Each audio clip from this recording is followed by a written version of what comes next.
মামার বাড়িতে আমার প্রতিটা দিনই অনেক বেশি সুন্দর কেটেছে। আমি ছোট থেকেই মামার বাড়ি ঘুরতে যাওয়া খুব বেশি পছন্দ করি।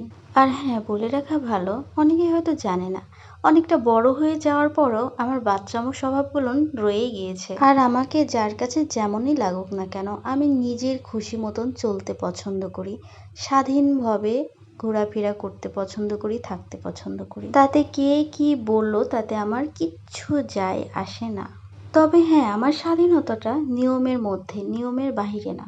আর হ্যাঁ, এখন আসি বৃষ্টিতে ভিজা নিয়ে। মামার বাড়িতে যাওয়ার পরে বৃষ্টিতে ভিজবো ভিজবো করে ভিজাই হচ্ছিল না। বৃষ্টি কিন্তু প্রতিদিন হয়েছে, আমার ভিজার হয়ে উঠছিল না, সময়ে হচ্ছিল না। দেখা যাচ্ছে এমন এমন টাইমে বৃষ্টি হয় যে সেই সময়টা ভিজা যাবে না, কিংবা আমি যে কাউকে দিয়ে ভিডিও করে নেবো এটাও হচ্ছিল না। শেষ পর্যন্ত বৃষ্টি